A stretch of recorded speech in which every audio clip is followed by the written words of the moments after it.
Hey everybody, welcome to my channel. This is Vasundhara Singh, and in today's video we are going to study the chapter Affirmative Action Policies for Women from the book Political Process in India. Okay so let us start with our video. तो सबसे पहले affirmative action होता क्या है? देखो, affirmative का Hindi meaning होता है सकारात्मक, जिसका मतलब होता है positive, right? So basically it is positive actions and chapter का नेम क्या है? For women, right? तो वुमेन्स के लिए क्या पॉजिटिव एक्शंस लिए गए हैं उन्हीं के बारे में हम पढ़ेंगे। ठीक है, आई होप आपको समझ आया हो। बहुत ही सिंपल सी चीज़ है, अफर्मेटिव एक्शंस फॉर वुमेन, यानी कि क्या पॉजिटिव एक्शंस लिए गए हैं वुमेन के लिए, यही मतलब हुआ ना। ठीक है, तो चलिए let us see the definition. Affirmative action is a positive action which is taken by the government so that discrimination can be reduced in the community or people living in the society। Simple है ना, affirmative action positive action होता है जो कि सरकार द्वारा लिया जाता है ताकि जो भी भेदभाव है सोसाइटी में, कम्युनिटी में, लोगों के बीच में, वो खत्म किया जा सके, कम किया जा सके। ठीक है, affirmative action policies aim to promote equal opportunities for women in education, employment and politics. So affirmative action policies का एम या गोल क्या होता है? दैट इज कि जो वुमेन्स हैं उनको भी इक्वल अपॉर्चुनिटीज मिले, समान अधिकार मिले, चाहे वो शिक्षा में हो, चाहे वो रोजगार में हो या फिर पॉलिटिक्स में हो। Okay, these policies typically include quotas or reservation for women in specific areas as well as initiative targets to address gender-based discrimination and inequality। तो ये जो पॉलिसीज हैं इनमें बेसिकली क्या होता है? वुमेन्स के लिए स्पेशल रिजर्वेशन होती हैं, जो चाहे वो एम्प्लॉयमेंट के हो, चाहे वो एजुकेशन के हो। ठीक है, एंड जो भी जेंडर बेस्ड डिस्क्रिमिनेशन हो रहा है, इनइक्वालिटी हो रहा है, इन इश्यूज को रिजॉल्व करने के लिए, सॉल्व करने के लिए ये पॉलिसीज लाई जाती हैं। Okay, so I hope you understood, at least आपको ये समझ में आएगा अफर्मेटिव एक्शन क्या होता है। That is very basic. Affirmative का मतलब होता है पॉजिटिव, ठीक है, सिंपल टर्म्स में, एंड एक्शन यू नो। ठीक है, सो पॉजिटिव एक्शन जो भी लिए जा रहे हैं वुमेन के लिए। अब ऑफ कोर्स आप सब भी अवेयर होंगे, आज तक आपने हजारों बार सुना होगा वुमेन्स और मेन में जो है डिस्क्रिमिनेशन होता है एट प्लेसेस। ठीक है, तो उन्हीं इश्यूज को सॉल्व करने के लिए जो भी एक्शंस लिए गए हैं गवर्नमेंट के द्वारा या लिए जाते हैं गवर्नमेंट के द्वारा, उन्हीं के बारे में इस चैप्टर में हमको बताया गया है।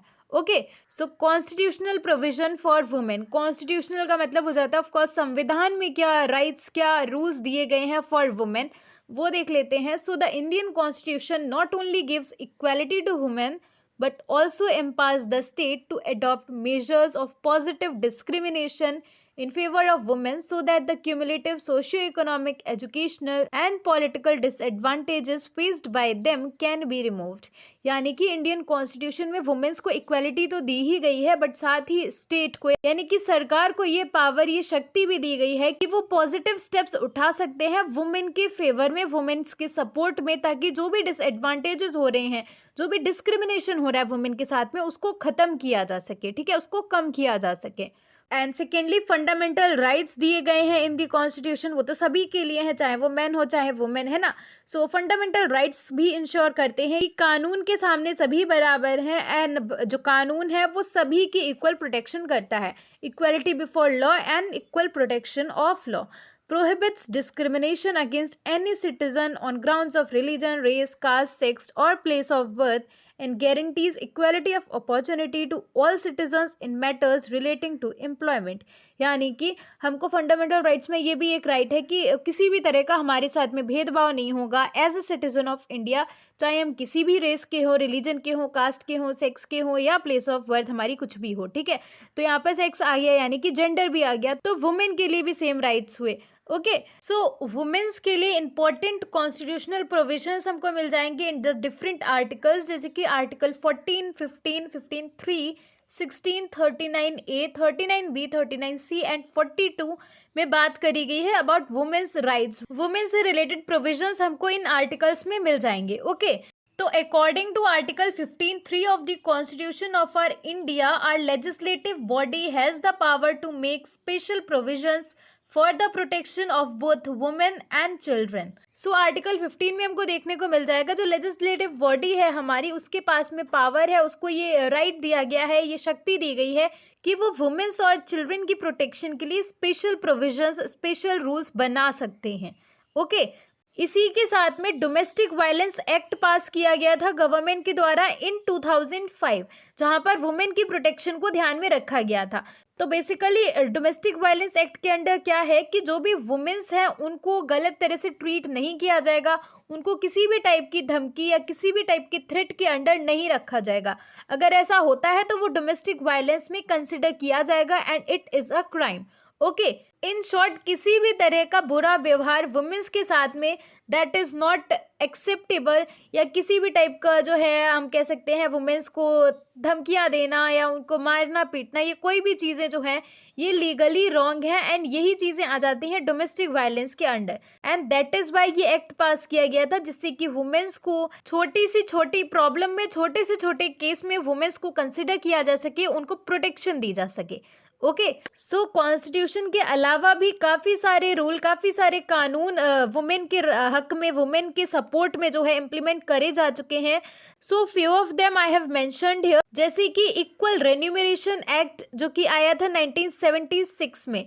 ठीक है, तो इस एक्ट में बात करी गई थी कि वुमेन और मेन को इक्वल पे दिया जाए, इक्वल सैलरी दी जाए फॉर द सिमिलर वर्क। अगर मेन और वुमेन एक ही वर्क कर रहे हैं, ठीक है ना, तो उनको इक्वल वेजेस भी मिलनी चाहिए, इक्वल पे मिलना चाहिए। ठीक है, और दूसरा एक्ट हो जाएगा डॉरी प्रोहिबिशन एक्ट जो कि आया था 1961 में। तो ऑफ कोर्स इसमें दहेज प्रथा को रोकने के लिए ये एक्ट लागू किया गया था, जिसमें कि दहेज लेना और दहेज देना दोनों को ही प्रोहिबिट किया गया। ओके, अगला हो जाएगा इमोरल ट्रैफिक प्रिवेंशन एक्ट जो कि आया था 1956 में। And the next one is medical termination of pregnancy act जो कि आया था 1971 में।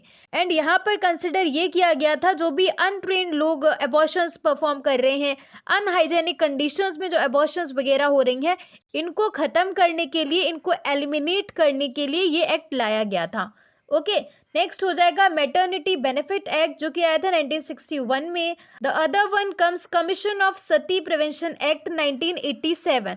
सो यहाँ पर विडोज के जलाए जाने को प्रिवेंट किया गया था। जो एक सती प्रथा चली आ रही थी कि अगर हस्बैंड मर जाता है तो विडोज को भी उसी के साथ में बर्न कर दिया जाएगा, भले ही वो जिंदा हो। ठीक है, तो इस चीज को प्रिवेंट किया गया था इस एक्ट के अंदर कि विडोज को जो है जलाया ना जाए। ओके, अगला हो जाएगा prohibition of child marriage act जो कि आया था 2006 में। सो यहाँ पर चाइल्ड मैरिज को प्रोहिबिट किया गया। And the next one is pre conception and pre natal diagnostic techniques regulation and prevention of misuse act 1994।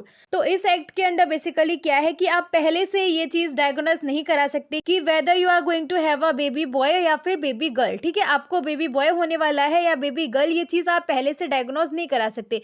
Because क्या हो रहा था कि जब लोगों को पता चलता है कि उनको बेटी होने वाली है तो वो एबॉर्शन करा लेते हैं ना। तो इस चीज को जो है अवॉइड करने के लिए, इस चीज को प्रिवेंट करने के लिए एंड फीमेल फोइटिसाइड को मारा ना जाए, इस चीज को प्रिवेंट करने के लिए ये एक्ट लाया गया था।